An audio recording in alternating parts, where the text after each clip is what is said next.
नमस्कार, प्रिया बेसिक स्टिचिंगमध्ये आपल्या सगळ्यांचं मनापासून स्वागत। आजच्या या व्हिडिओमध्ये आपण नवरीच्या ब्लाउजवर केलेली खूप सुंदर अशी बॅकनेक डिझाइन बघणार आहोत। अगदी सिंपल आहे पण दिसायला खूप सुंदर अशी ही बॅकनेक डिझाइन आहे।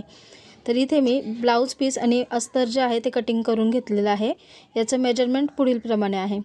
तर अस्तर जे आहे ते व्यवस्थित मापामध्ये कटिंग करून घेतलेलं आहे। ब्लाउजची तयार उंची आहे 13.5 इंच, तर 14.5 इंचचं अस्तर कटिंग करून घेतलेलं आहे। शोल्डर घेतलेला आहे 7 इंच आणि आर्महोल सुद्धा घेतलेले आहेत 7 इंच। इथून 1 इंच गोलाकार असा आर्महोलचा आकार देऊन घेतलेला आहे। चेस्ट आहे 30 इंच, त्याचा चौथा भाग होतो 7.5 इंच आणि त्याच्यामध्ये 2 इंच शिलाई मार्जिन म्हणजे 9.5 इंचचं कटिंग करून घेतले। कमरेच्या बाजूला सेम 9.5 इंचचंच कटिंग केलेलं आहे। इथे गळा रुंदी घेतलेली आहे 3.5 इंच। बोटनेक मध्ये हा ब्लाउज आहे आणि गळा खोली जी आहे ती आहे 11 इंच। बॉटमला सुद्धा 3.5 इंच गळा रुंदी घेऊन असा बॉक्स ड्रॉ करून घेतला।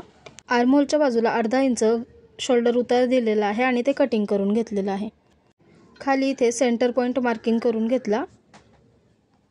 गळ्याच्या बाजूने गोलाकार असा आकार देऊन घेतला। राउंड शेप मध्येच हा नेक तयार करायचा आहे। तर हा आकार दुसऱ्या बाजूला सुद्धा प्रेस करून घ्यायचा आहे। तर बरोबर सेंटरला फोल्ड करून घेतला आणि दुसऱ्या बाजूला जो आकार आहे तो प्रेस करून घेतला। चॉकचं मार्किंग दुसऱ्या बाजूला येतं, तर ते थोडंसं डार्क करून घेतलं। खाली ब्लाउज पीसचा मेन फॅब्रिक सरळ ठेवलेला आहे, त्याच्यावर अस्तरचं फॅब्रिक ठेवून घेतलं आणि गळ्याचा जसा आकार आहे त्याप्रमाणे स्टिच करायचे आणि कमरेच्या बाजूने अर्धा इंचचं स्टिचिंग मार्जिन ठेवून स्टिच करून घ्यायचं आहे। गळ्याच्या बाजूने आणि कमरेच्या बाजूने स्टिच करून घेतलेलं आहे। आता एक्स्ट्राचं जे फॅब्रिक आहे ते कटिंग करून घ्यायचे। तर पहिल्यांदा गळ्याचा जसा आकार आहे त्याप्रमाणे 1/2 इंचचं शिलाई मार्जिन ठेवून कटिंग करून घेतलं आणि त्याला छोटे छोटे नॉचेस देऊन घेतले। हा जो मधला स्पेस आहे तिथून ब्लाउज सरळ करून घ्यायचा आहे। अशा पद्धतीने स्टिच केल्यामुळे कमरेच्या बाजूने एक्स्ट्राची पट्टी आपल्याला लावावी लागत नाही। तर हे व्यवस्थित करून घेतलं आणि त्याला गळ्याच्या बाजूने एक दाब शिलाई देऊन घेतली, कमरेच्या बाजूने एक दाब शिलाई देऊन घेतली। चारही बाजूने अस्तर जे आहे ते जोडून घेतलं आणि एक्स्ट्राचं फॅब्रिक कटिंग करून घेतलं। ब्लाउजचा बॅक पार्ट तयार झालेला आहे। त्याला डिझाइन तयार करण्यासाठी इथे नेटचं फॅब्रिक घेतलेलं आहे अर्धा मीटर। इथे मी एक न्यूजपेपर घेतलेला आहे, त्याचं माप आहे 10.5 बाय 13 इंच, 10.5 रुंदी 13 उंची असा एक न्यूजपेपरचा पीस घेतलेला आहे। त्याच्यावर नेट जे आहे ते डबल लेअरमध्ये ठेवलेलं आहे आणि चारही बाजूने इथे स्टिच करून घ्यायचं आहे। नेट मी इथे डबल लेअरमध्ये वापरलेलं आहे। चारही बाजूने स्टिच केल्यानंतर हे बरोबर सेंटरला फोल्ड करून घ्यायचं आहे। सेंटरला फोल्ड केल्यानंतर त्याचं एक मार्किंग करून घ्यायचं आहे।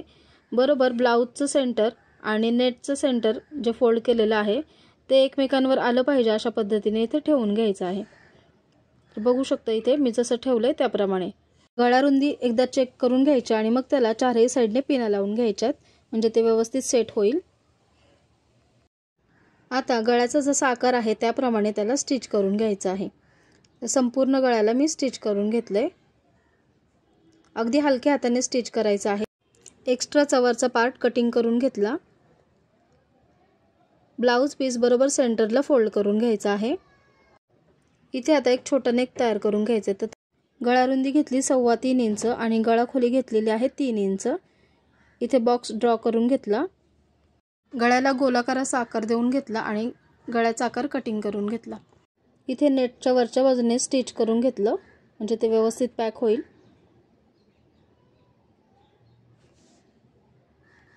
गळ्याचा न्यूजपेपर काढून घेतलेला आहे सगळा।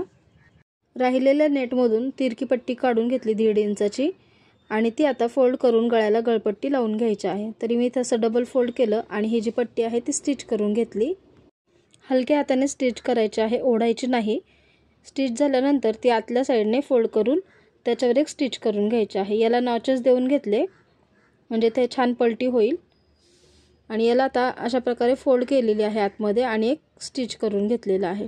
आपण जसं गोट करतो त्या प्रकारे, फक्त जास्त बारीक करायचं केलेलं नाहीये, थोडासा मीडियम साइज मध्ये ठेवलेली आहे पट्टी, फोल्ड पट्टी। तर असं मी फोल्ड करून स्टिच करून घेतलं।